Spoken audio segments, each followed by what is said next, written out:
Welcome to Democracy Now!, democracynow.org, The Quarantine Report. I'm Amy Goodman.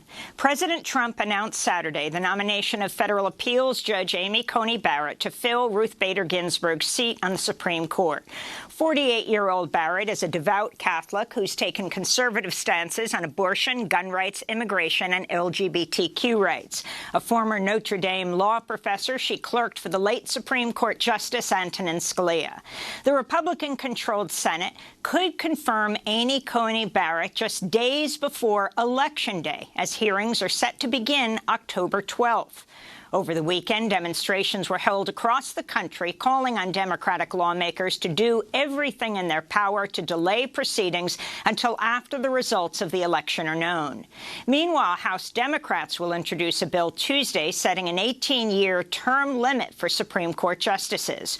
We'll have more on Judge Barrett and the Supreme Court later in the broadcast.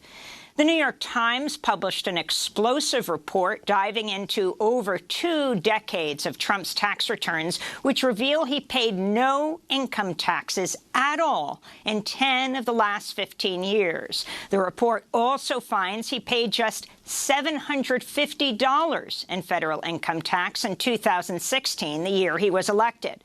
According to the Times, Trump minimized his taxes by reporting mass losses across his businesses, including his golf courses and his hotel in Washington, D.C. The Trump family also reduced its tax bill by paying so-called consulting fees to Ivanka Trump as an employee of the Trump Organization. The Times also reveals Trump's been locked in a battle with the IRS over a $73 million tax refund he claimed after his casino business in Atlantic City collapsed. Trump could be forced to pay over $100 million if he loses. In addition, Trump has over $300 million in loans he personally guaranteed that will soon come due. Trump dismissed the New York Times report as fake news. We'll have more on the story after headlines. In Louisville, Kentucky, over 24 protesters were arrested Saturday as demonstrations continue over the grand jury decision last week clearing police officers of shooting and killing Breonna Taylor, the 26-year-old African-American EMT, in her own home in March. On Friday, Taylor's family spoke publicly for the first time since the grand jury's decision. Bianca Austin, Taylor's aunt, read a statement written by Taylor's mother, Tamika Palmer. When I speak on it, I'm considered an angry black woman. But know this, I am an angry black woman. I am not angry for the reasons that you would like me to be. That's right. That's right. I'm sorry. But angry because our black women keep dying at the hands of police officers. Black men. And black men. This comes as new body cam footage obtained by Vice News shows police officers involved in Breonna Taylor's killing breaking several department policies, raising questions about the integrity of the crime scene and the investigation that followed. We'll have more on this story later in the broadcast. Coronavirus cases in the U.S. have now topped 7.1 million, with nearly half of all states reporting a rise in daily cases over the past week and major surges reported in the Midwest. Despite the mounting cases, recent numbers published in the journal The Lancet shows only 9% of the country's population may have been exposed to the coronavirus, meaning the vast majority of people remain susceptible going into the fall and winter months. Florida said Friday it is fully reopening its economy, allowing restaurants to operate at full capacity, banning localities from ordering closures. In Virginia, Governor Ralph Northam and his wife have tested positive for COVID-19. President Trump repeatedly attacked the Democratic governor at his rally in Newport News, Virginia, Friday night, hours after news of Northam's infection was announced. Virginia officials had attempted to halt the rally, which violates an executive order by Northam banning gatherings of more than 250 people. In labor news, the airline industry is set to cut over 35,000 jobs by the end of the week, barring a move from Congress to continue funding payroll protections included as part of the CARES Act due to expire at the end of this month. In education news, New York City's Principals Union unanimously passed a vote of no confidence in Mayor Bill de Blasio, asking he cede control of city schools to the state education department for the duration of the pandemic. This comes just days before the now twice-delayed reopening of the city's public schools, which is scheduled to happen this week. The global COVID-19 death toll is nearing 1 million, with over 33 million reported cases. Latin America continues to suffer the ravages of the virus, with 5 out of the top 10 most infected countries. Mexico is the 4th highest death toll in the world, topping 76,000. Brazil's recorded over 141,000 deaths, second only to the U.S. Manaus, the largest city in Brazil's Amazon, reported a fresh surge in cases, days after scientists speculated a recent decline in cases might be attributable to reaching a certain level of, quote, herd immunity. In Israel, thousands of protesters took to the streets for a 14th straight week to demand Prime Minister Benjamin Netanyahu resign, despite government attempts to quell demonstrations through strict new lockdown measures as it battles one of the world's worst outbreaks. Armenia and Azerbaijan have declared martial law and mobilized their militaries after heavy fighting broke out Sunday between the two nations in the disputed territory and the Caucasus Mountains.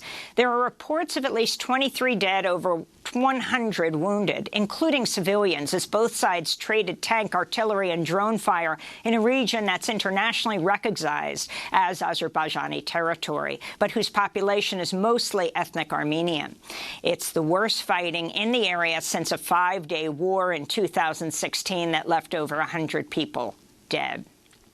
In Belarus, police again deployed tear gas and arrested scores of protesters during the 7th straight week of demonstrations demanding the ouster of longtime authoritarian leader Alexander Lukashenko.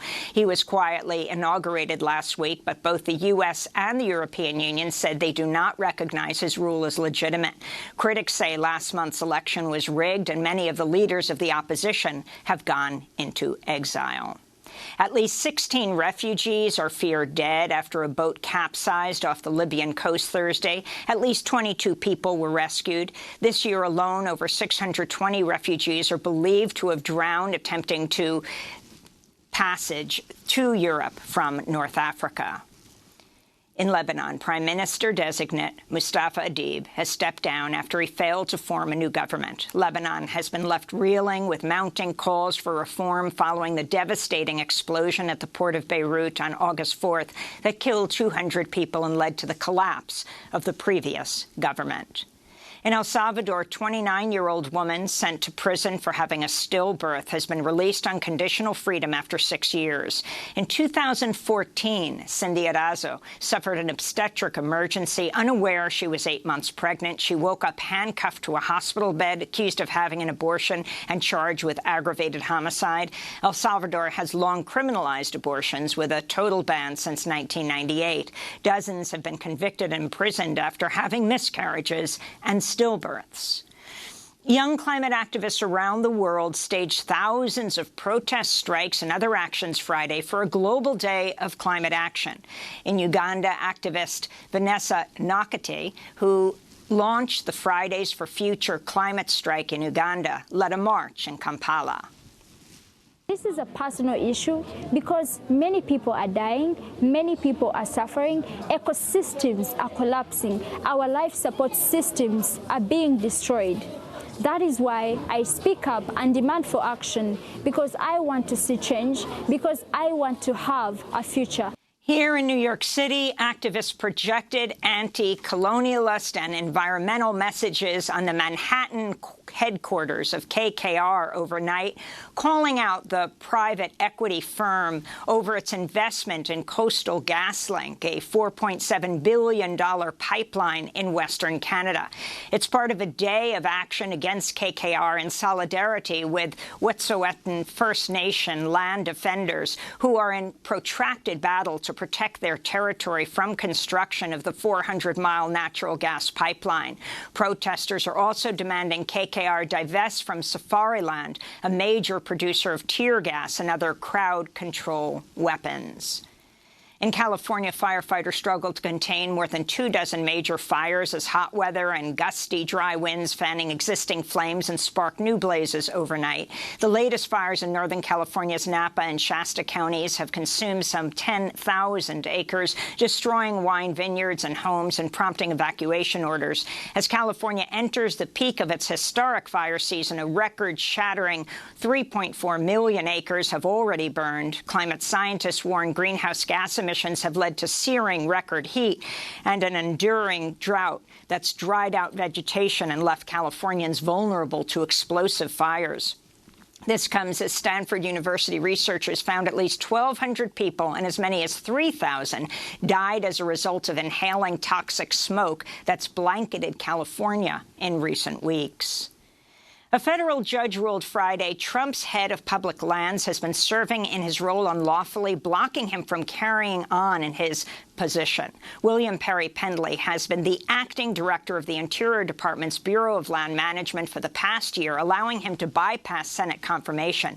The Interior Department said it would appeal the ruling. Last month, 300 organizations signed on to a letter calling on the Senate to reject Pendley as head of the Bureau of Land Management, highlighting his, quote, radical anti-science and anti-conservation positions, unquote, which include once calling the Endangered Species Act a joke. He's also repeatedly attacked immigrant, indigenous, and communities of color. A federal judge Sunday ordered an 11th-hour injunction halting Donald Trump's executive order banning the smartphone app TikTok, owned by the Chinese company ByteDance, from online stores in the U.S. Trump's ban was due to take effect at midnight as a first step towards a complete U.S. ban on the popular social media platform. That ban is still set to take effect on November 12th. And in Philadelphia, housing activists celebrated an historic victory Friday after city officials agreed to hand over 50 vacant homes to a community land trust following months of organizing by unhoused people, including protest encampments and taking over vacant homes. 50 mothers and children who've been occupying 15 vacant city-owned houses will also be permitted to stay as part of the deal. Philadelphia Housing Action, the group behind the Direct Action campaign, will set up the Community Land Trust. Sterling Johnson, an organizer with Black and Brown Workers Cooperative, welcomed the news but stressed it's only a first step, saying, quote, there was already a major housing crisis in Philadelphia, and we anticipate a wave of mass evictions on top of that due to COVID-19. The scale of the housing crisis would require thousands of new units of low-income housing. This is only the beginning, he said. To see our interview with Sterling Johnson, go to democracynow.org. And those are some of the headlines. This is Democracy Now!, democracynow.org, The Quarantine Report. I'm Amy Goodman.